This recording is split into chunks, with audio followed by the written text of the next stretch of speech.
Fresh from a historic series win in Pakistan, Bangladesh now look to pull off yet another miracle in India. The first match starts in Chennai on September 19, but do remember this is not an ailing Pakistan side. This is arguably the best team in the world.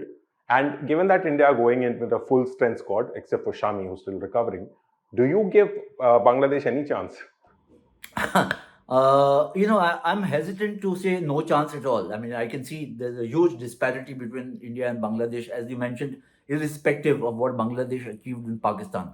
But in sport, it's not impossible to see upsets happen. So India need to be on their guard. That's what I can say. Because what Bangladesh have got is a very decent bowling attack. They've got Naveed Rana who's come in. They've got, Mahmood. They've got Taskin Ahmed in the pace department. Then they've got Mehdi Hassan. They've got Shakib amongst the spinners. And these guys are capable of performing very well, especially on subcontinent pitches. They've been doing well at home, but we've seen them do extremely well in Pakistan. So I think the onus will be on Bangladesh's batting to come up with enough runs for their bowlers to kind of put pressure on India. And that's where, I think the issue tilts quite a lot in India's favor. Take nothing away from Bangladesh's batting in Pakistan, but I think against India's bowling might at home, that's going to be the pressure point for Bangladesh. Their batting. Yeah, and so moving on to India and talking a bit about the team composition, who are you expecting to be in the playing 11? I mean, Yash Dayal, who's got his first call up to the international side, could be making his debut, but what about the others like Sarfaraz or maybe Jurel, who was the incumbent, remember, before Pant's return? So, who are you expecting to be in the playing 11? I expect Pant to be there. So therefore it means that Jurel might have to miss out. I think Yash Dayal is an interesting inclusion. IPL or T20 is a different ball game altogether, and he's come back very strongly after being mauled once, as we know.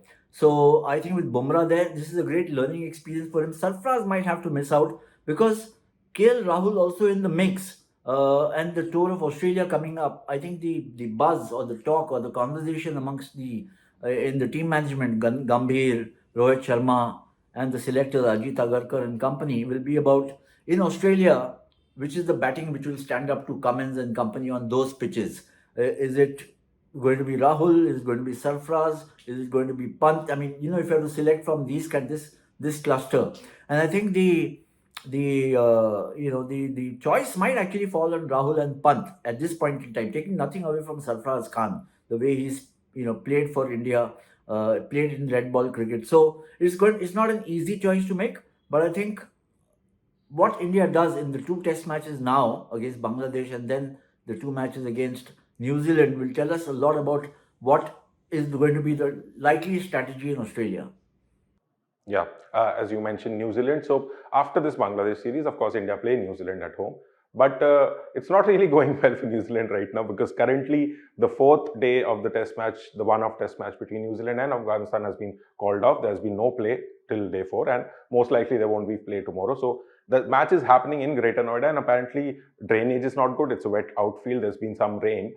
But this is turning out to be quite an embarrassing situation. And look, Afghanistan, as we know, don't play enough matches as it is. So they were looking forward to a match against a quality side like New Zealand. And New Zealand, on the other hand, they were looking to kickstart their Asia campaign with a win and hopefully a win. And they play India and they have Sri Lanka coming up next. So what do you make of this whole situation? I mean, it's a shambles, isn't it, Anirudh? Nobody can predict rain or that rain would continue for 3-4 days. I can understand that. But on the first couple of days, there was enough sunshine. There should have been play. It didn't because there was not enough drainage or, the drying out facilities in that Greater Noida stadium were just not good enough. So you miss out on 3-4 days of a test.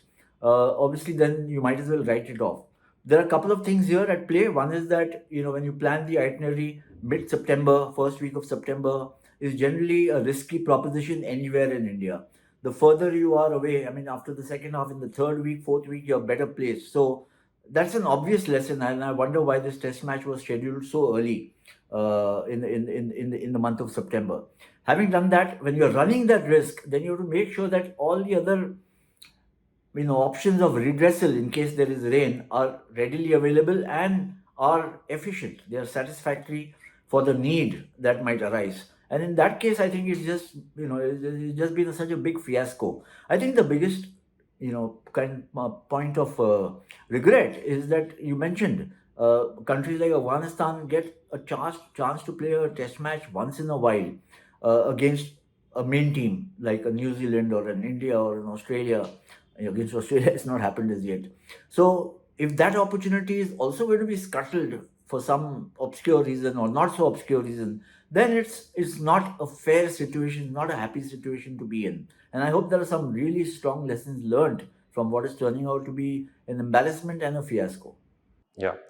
So yeah, lastly, as I said, the first test between India and Bangladesh kicks off in Chennai on September 19, and you do expect Ashwin Anna to be there. So yeah, we'll keep bringing you the updates as and when they happen. So that's it for this episode of Sports Room. We'll see you next time. Thanks, Andrew. Take care. Cheers.